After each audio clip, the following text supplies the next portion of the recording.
Hi friends, welcome to relax recipes. இன்றைக்கி நம்ம ரொம்பவே சாஃப்டான தேங்காய் பன் எப்படி பண்ணலான்னு பார்க்கலாங்க. தேங்காய், டூட்டி ஃப்ரூட்டிஸ், நட்ஸ் எல்லாம் வச்சு நம்ம ஸ்டஃபிங் பண்ணி பன் பண்ண போகிறோம். ரொம்ப ஈஸியான மெத்தடில் பண்ணிடலாம்.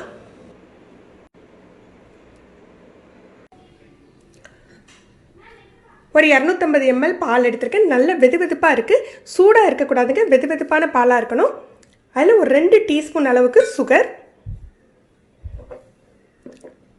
2 டீஸ்பூன் ஈஸ்ட்,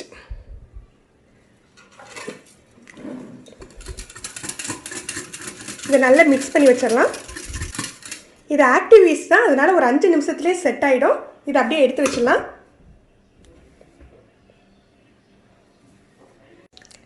அரை கிலோ மாவு எடுத்துருக்கேங்க, மைதா மாவு எடுத்துருக்கேன் அரை கிலோ. அதில் ஒரு அரை டீஸ்பூன் அளவுக்கு உப்பு, ஒரு 3 டேபிள் ஸ்பூன் சர்க்கரை சேர்த்துக்கப்புறம், 3 டேபிள் ஸ்பூன் அளவுக்கு சுகர் சேர்த்துக்கப்புறம் உங்கள் இனிப்புக்கு தகுந்தாப்பில் சேர்த்துக்கோங்க. இதை நல்லா மிக்ஸ் பண்ணி வச்சிடலாம். அரை கிலோ மாவுக்கு 4 டேபிள் ஸ்பூன் அளவுக்கு வெண்ணெய் தேவைப்படுங்க.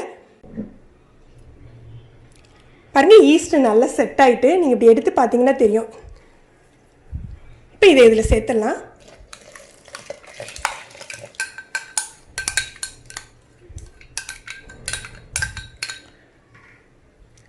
முதல்ல ஈஸ்ட் மிக்சர் சேர்த்து பிசைஞ்சிட்டு அதுக்கப்புறம் நம்ம வெண்ணெய் சேர்த்துக்கலாம்.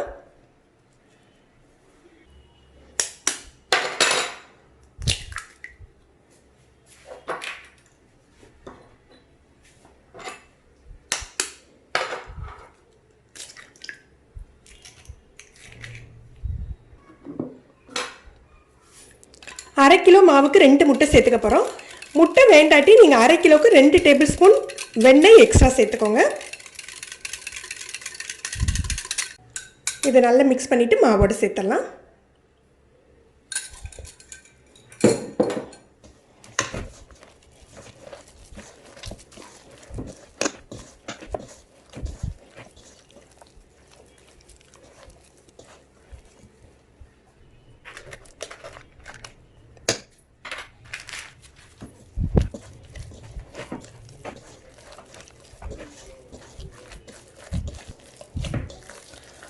மாவு முதல்ல கையில் ஒட்டுற மாதிரி தாங்க இருக்கும். நம்ம நல்லா சாஃப்டாக பிசைய உங்களுக்கு கரெக்டாக செட் ஆகிடும்.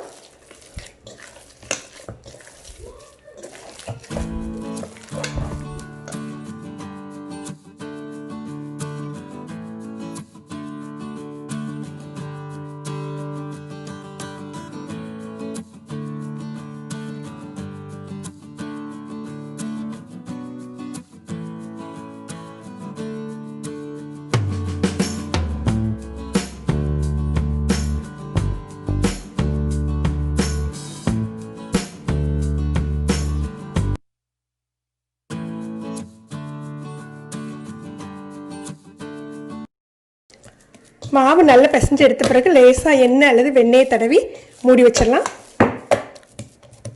செட் ஆகட்டும். ஒரு 1 ஹவர்லேருந்து 2 ஹவர்ஸ் வரைக்கும் வச்சுக்கலாம்.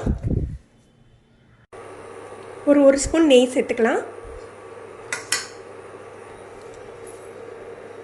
தேங்காய் பண்ணுக்குரிய அந்த உள்ளே வைக்கிற தேங்காய் ஸ்டஃபிங் செய்கிறதுக்கு முதல்ல தேங்காய் லேசாக வறுத்துக்க போகிறோம். இது ஆப்ஷனல் தாங்க. நம்ம அப்படியே ஃப்ரெஷ் தேங்காய் துருவலை கூட வச்சுக்கலாம். ஆனால் இந்த மாதிரி லேசாக வறுத்துட்டு நீங்கள் வச்சிங்க அப்படின்னா 2-3 நாள் ஆனாலும் பன்னு கெட்டு போகாது. அதனால தான் வறுத்துக்க போகிறோம். வாசம் வர்ற அளவுக்கு வறுத்தா போதும், நல்ல கலர் சேஞ்ச் ஆகணும் இல்லைங்க. அதில் உள்ள ஈரப்பதம் கொஞ்சம் குறையணும்.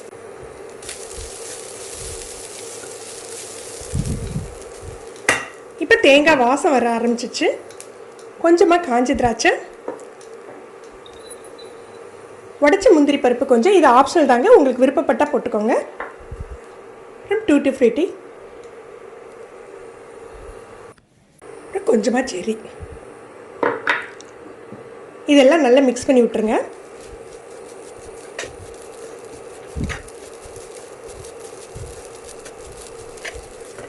இதெல்லாம் நல்லா மிக்ஸ் பண்ணி விட்டுட்டு அடுப்பு அணைச்சி ஆற வச்சிடலாம். கொஞ்சம் வெதுவெதுப்பாக ஆன பிறகு நம்ம சுகர் சேர்த்துக்கலாங்க. ரொம்ப சூட்டோடு நீங்கள் ஜீனி சேர்த்துட்டிங்கன்னா ஜீனியெல்லாம் இலகிடும். கொஞ்சம் ஆறட்டும். இப்போ இது ஆறிடுச்சு. உங்களுக்கு தேவையான அளவுக்கு சீனி சேர்த்துக்கோங்க. ஃப்ரூட்ஸ் எல்லாமே இனிப்பாக தான் இருக்கும். அதனால் உங்களுக்கு எந்த அளவுக்கு இனிப்பு வேணுமோ அந்த அளவுக்கு சேர்த்துக்கோங்க. சேர்த்துட்டு இது லைட்டாக மிக்ஸ் பண்ணி விட்ருங்க. இது நம்ம தேங்காய் வாட்டிட்டு செஞ்சுருக்கிறதுனால நீங்கள் இந்த இப்போ ஸ்டஃபிங்கை எடுத்து நம்ம ஒரு பாக்ஸில் போட்டு ஃப்ரிட்ஜில் வச்சுக்கலாம்.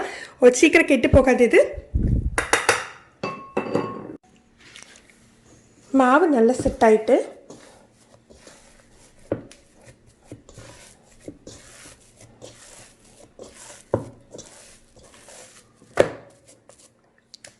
கையிலெல்லாம் ஒட்டாது. இப்போ நம்ம ஈக்குவல் சைஸாக இதை பிரித்து எடுத்துக்கலாம். எந்த அளவுக்கு சாஃப்டாக இருக்குது பாருங்கள்.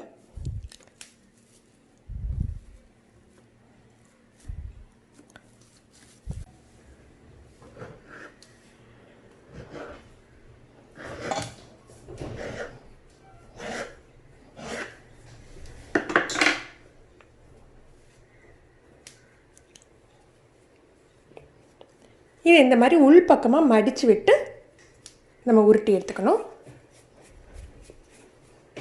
மேல் பக்கம் நல்லா ஸ்மூத்தாக வர்ற மாதிரி உருட்டிக்கோங்க. இப்போ நம்ம கோகோனட் ஸ்டஃபிங் வைக்கிறதுக்கு என்ன பண்ணலாம் அப்படின்னா, இந்த மாதிரி உருட்டுறோம் இல்லையா, இதை உருட்டிட்டு லேசாக அடிப்பக்கம் விரிச்சுக்கோங்க.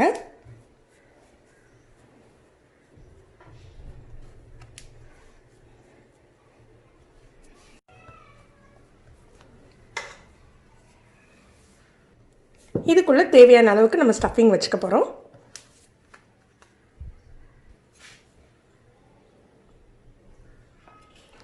நீங்கள் ஸ்டஃபிங் நிறைய வச்சிட்டிங்கன்னா உங்களுக்கு பன்னு வந்து சாஃப்ட்னஸ் குறைஞ்சிரும். ஏன்னா வந்து அந்த பன்னோட அளவு குறைஞ்சிரும், ஸ்டஃபிங் ஜாஸ்தி ஆயிரும். அதனால் ஸ்டஃபிங் வந்து இப்போ நான் 1.5 டேபிள் ஸ்பூன் வச்சுருக்கேன். உங்களுக்கு கொஞ்சம் கம்மியாகவே வச்சுக்கோங்க, அதுக்கு மேலே வைக்க வேண்டாம்.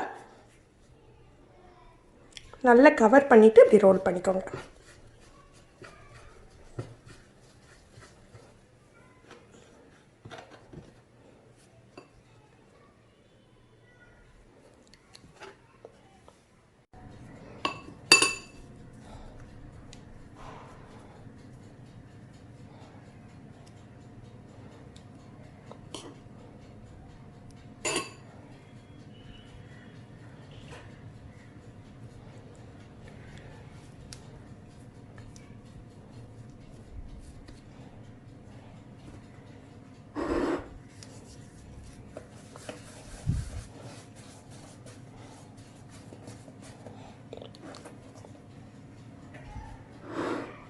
இப்போ இதை எடுத்து ட்ரேயில் வச்சிடலாம்.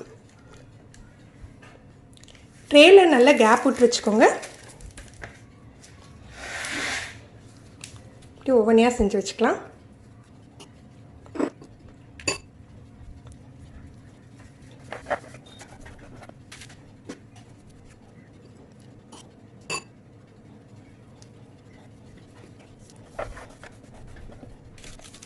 அவனை ஒரு 170 டிகிரிக்கு ப்ரீஹீட் பண்ணிடலாம். ஒரு 15 நிமிஷம் ப்ரீஹீட் பண்ணிகிட்ருக்கேன். இதை ஒரு ஈர டவல் வச்சு நம்ம மூடி வச்சிடலாங்க. ஒரு 15 மினிட்ஸ் அப்படியே இருக்கட்டும். இப்போ இதுக்கு மேலே லேசாக பால் தடவிக்கலாம். இல்லை நீங்கள் முட்டையோட வெள்ளைக்கருவை எடுத்து அதை லேசாக தண்ணி விட்டு கலக்கிட்டு அந்த மாதிரி எக் வாஷ் கூட கொடுத்துக்கலாங்க. பன்னுக்கு மேலே ப்ரௌன் கலராக வரும் இல்லையா, அதுக்காக தான் இந்த மாதிரி செய்கிறோம். இப்போ இந்த பன்னெல்லாம் 170 டிகிரியில் நம்ம 20லேருந்து 30 நிமிஷம் வச்சு பேக் பண்ண போகிறோங்க. ஒரு 20 நிமிஷம் வச்சு செக் பண்ணி பார்த்துட்டு தேவைப்பட்டால் நம்ம வச்சுக்கலாம்.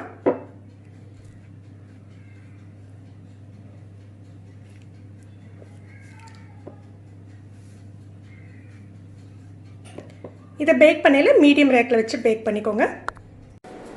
இப்போ பன்னெல்லாம் நல்லா பேக் ஆயிடுச்சு. மேலே முதல்ல நல்லா பட்டர் அப்ளை பண்ணிக்கலாம். அப்போ தான் நல்லா அந்த சாஃப்ட்னஸ் கிடைக்கும். ஆறின பிறகு உங்களுக்கு நான் கட் பண்ணி காட்டுறேன். நல்லா ஆறிடுச்சு. இப்போ எடுத்து பார்க்கலாம். பார்க்கலே தெரியும் அந்த அளவுக்கு சாஃப்ட்டுங்க பன்னு.